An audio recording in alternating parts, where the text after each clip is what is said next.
in the early days, I was doing a thing, it was live, and I'd introduced a singing round. And in those days, the piano was over my left shoulder. And then the teams was like they sit now, with Barry Cryer nearest to me on my left.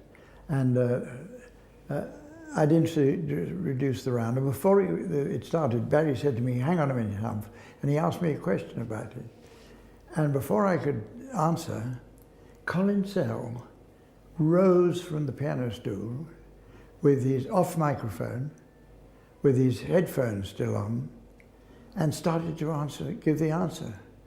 And of course I was absolutely incensed. So I turned round and I said, "Do you mind? I'm the chairman, sit down." And that's developed into a situation where he tells me that his mother said to him some time ago, "Why do you allow that dreadful man to talk to you like that?" What's nice is they've got ruder and ruder about me, but I'm still here, so that's what happened. Actually, we're of course, off stage, we're very good friends.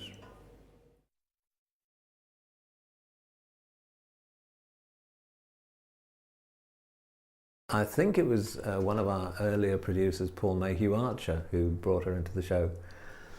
And Paul Mayhew Archer, he discovered her working behind the bar at the BBC Club, which was a job he used to do between shows, and offered her a position, and she accepted it.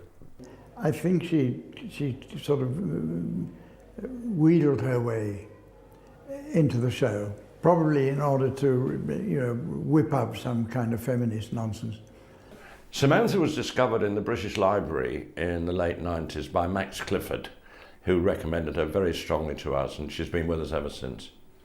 I feel very, very sorry for Samantha. She was working as a waitress in a cocktail bar, that much is true, when she was discovered by Graham, who made her have extensive surgery to look more like Fern Britton. And then she's basically been used and abused by everybody on the show ever since.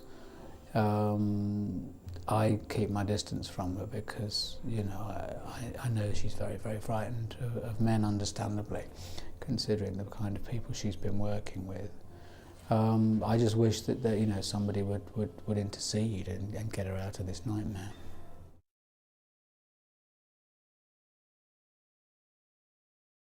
Samantha, of course, is untouchable and is just the best there is. Well, she's absolutely charming, of course, and we all just sit there and adore her. I think she loves me. Yeah, I think she does.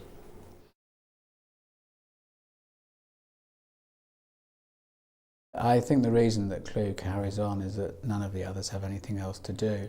I gather that Humph can play an instrument. I don't know which one. It's one of the gold-coloured, shiny ones that you put on your face, and the sound comes out the other end. But none of the others are really any good at anything, and they have very little to do. I know Tim does some ironing work in his Oxfordshire village, and Graham sells jam, I think, at sort of farmers' markets, but basically they're unemployed.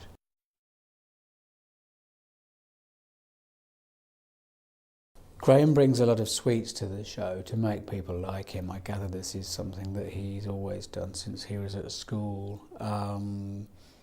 The others bring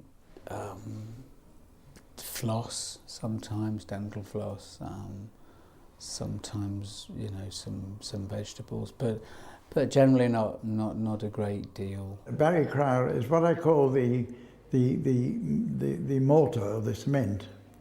In other words, he will always be there with a joke or something funny to come in when there's an awkward spot or something. Sometimes the jokes date back to the 15th century, but he's a genius at resuscitating them and making them sound as they were, as fresh as if they were, 50 years old. And then Tim has always got the sympathy of the audience, because we used to do things like an ad-lib poem, And he used to hate that. I would give them a line of a poem, and they had to come in and put it, and one after the other do the subsequent lines with rhymes and everything else. And Tim used to be pouring with perspiration and in a state of desperation all the time. I tend to bring a hold-all with tools in it because things tend to go wrong and need to be mended, and that seems to have fallen to me.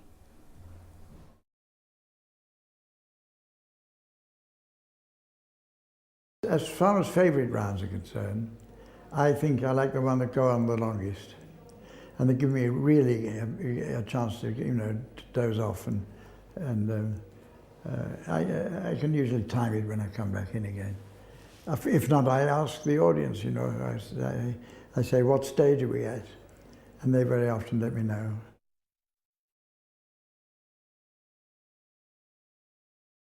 There was a round which involved a small Malaysian boy being beaten with sticks.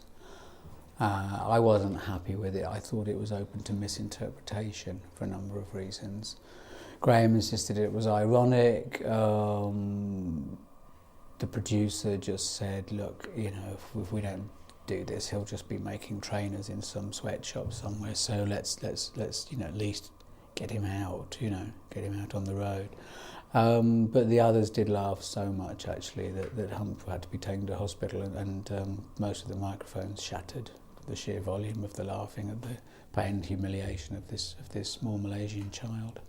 Well, it's probably giving the game away a bit, but Humph, when he does go, can be a terrible giggler, and he's at its worst, I think, when he's got Sandy Toksvig on the show. And there was one programme I do remember I had to, at about 15 minutes worth of giggling, it just stopped the entire show, and the producer put about 5 minutes of it out on the air. It was just a wonderful sound. Sometimes, you know, they've had to abort the whole show and get in 3 other people, serious people, undertakers or somebody.